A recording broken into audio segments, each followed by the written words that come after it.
Bom dia! Bom dia, meus amores! Como vocês estão? Dormiram bem? Espero que sim! Hoje nós vamos fazer a correção da atividade que ficou para casa, tá? Das páginas 64, 65 e 66. Vamos fazer a correção da atividade de interpretação de texto, do texto Os olhos, as estrelas nos olhos dos meninos. Então, vamos lá. A primeira questão é esta. Um pouco de conversa. Conversa com os colegas. Explique o significado do título A Estrela nos Olhos dos Meninos. Bom, a resposta que eu coloquei foi esta, tá? Segundo o texto, as estrelas são os olhos arregalados dos meninos. Então, essa seria a resposta da letra A. O significado do título, a estrela nos olhos dos meninos. A resposta é essa. Segundo o texto, as estrelas são os olhos arregalados dos meninos. Então, isso explica o significado. B. O que aconteceria com os meninos se as mulheres os alcançassem? O que aconteceria? Como elas os ameaçaram, os meninos poderiam ser punidos caso elas os alcançassem. Então, como as mulheres ameaçavam os meninos, o que aconteceria seria isso: elas iriam punir eles. Letra C. O que os meninos fizeram?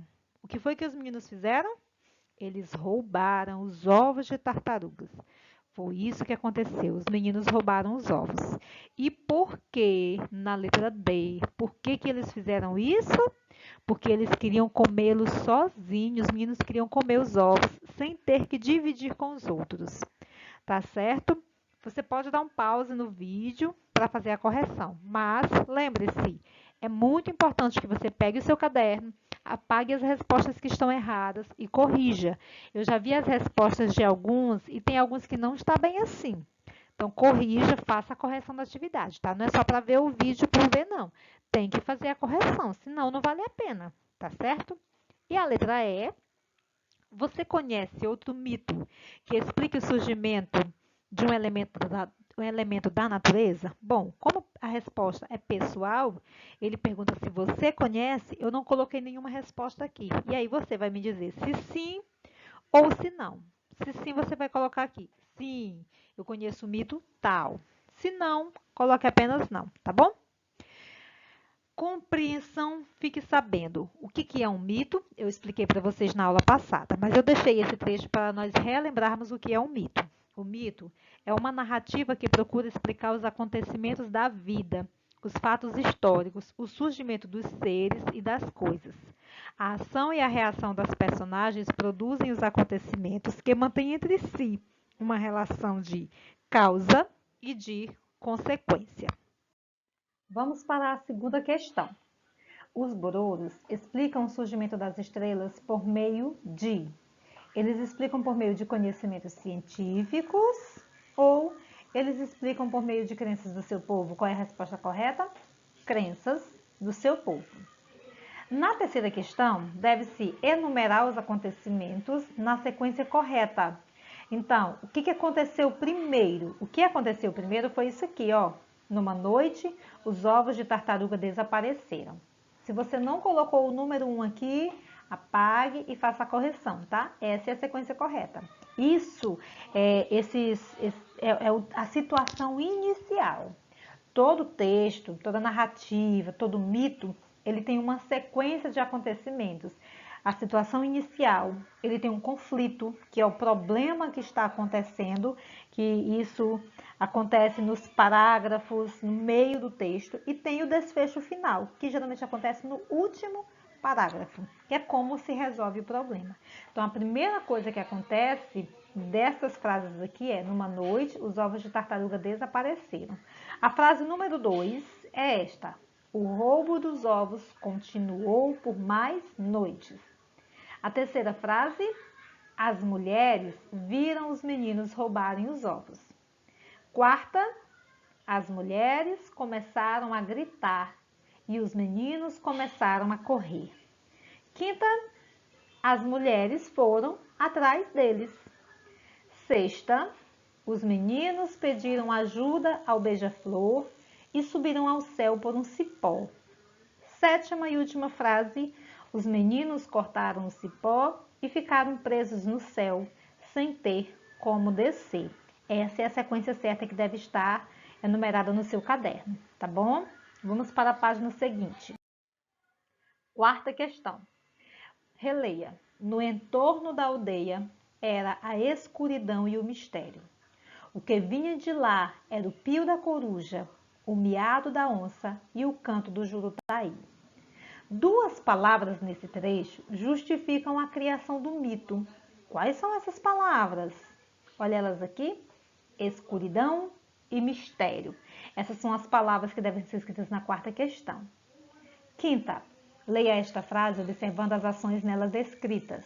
Os meninos fugiram subindo por um cipó em direção ao céu. Letra A. Qual é a causa dessas ações? Por que os meninos fugiram subindo por um cipó em direção ao céu? Por quê? Porque eles roubaram os ovos das tartarugas. A causa é o roubo dos ovos de tartaruga. E qual foi a consequência da ação deles, desse roubo? Os meninos ficaram para sempre no céu e seus olhos viraram estrelas. Sexta questão, de olho na linguagem. Nesse trecho, o que significa a expressão tirar a limpo? Eu observei algumas respostas que não estavam marcadas corretamente. Faça a correção. O que significa a expressão tirar limpo? Marque a resposta correta. Significa, algumas noites depois do roubo aconteceu de novo e as mulheres resolveram tirar a limpo esse sumiço estranho. O que é tirar a limpo? É esclarecer, limpar ou retirar? É o que? Esclarecer. Elas resolveram esclarecer esse sumiço estranho. Elas não queriam limpar o sumiço, elas não queriam retirar o sumiço, elas queriam esclarecer, entender o que estava acontecendo. Sétima, circule a palavra que tem sentido semelhante ao da palavra destacada. A palavra destacada é sorrateiramente. Qual é a palavra que tem sentido semelhante, parecido? Escondidas, atrás de uns arbustos, elas observaram os meninos roubarem os ovos e saírem sorrateiramente para o mato. A palavra é essa aqui, ó. Escondidas. Ele pede para circular. Então, pronto, está circulada. E aí ele tem mais um pontinho. Por que as personagens agiram assim? Por quê? Os meninos agiram assim porque eles fizeram algo errado. E as mães, as mulheres, para se certificarem do que os meninos faziam, o que eles estavam aprontando. Oitava questão, releia estes trechos. Numa noite, as mulheres descobriram que os ovos de tartaruga que tinham colhido haviam desaparecido. Noutra noite, a história se repetiu. Algumas noites depois, o roubo aconteceu de novo. Que informações essas expressões em destaque dão ao leitor? O que nós podemos entender por numa noite, noutra noite, algumas noites depois? Nós podemos entender as expressões indicam a sequência temporal, noite após noite, em que os acontecimentos aconteceram, tá? Ok? Conseguiu? Certinho? Vamos lá para a nona questão. Chegamos na nona e última questão. A nona questão pergunta o seguinte: leia este trecho de outro mito. No princípio, não havia noite, só existia o dia. A noite estava guardada no fundo das águas. Aconteceu, porém, que a filha da cobra grande se casou e disse ao marido: meu marido, estou com muita vontade de ver a noite. Esse é um texto de Teobaldo Miranda Santos, Lendas e Mitos do Brasil, da cidade de São Paulo, da editora Companhia Editora Nacional, 1991. E aí tem os questionamentos. Letra A. O que você imagina que este mito procura explicar? O que você acha que ele vai explicar? Ele vai explicar como surgiu a noite. Que pistas o texto lhe deu para pensar assim? Por que você conseguiu chegar a essa resposta? Nós temos algumas pistas. No início do texto, quando está escrito, no princípio não havia a noite. Essa é uma pista que o texto vai falar sobre o surgimento da noite. A segunda pista é quando a mulher expressa o seu grande desejo de ver à noite, tá certo? E a letra C é uma pergunta pessoal. O que você observa de comum entre esse mito e o mito anterior, as estrelas nos olhos dos meninos? O que você acha? Coloca a sua resposta, como é pessoal, nós não vamos fazer correção dela, tá certo? O que você achou de parecido entre as duas histórias, entre os dois mitos? Então, essa foi a nossa aula de português. Bom fim de semana para vocês. Nós vamos já ter aula de arte, tá? Mas, bom fim de semana. Segunda-feira nós retornamos com aula de português. Tchau, tchau. Até a próxima aula.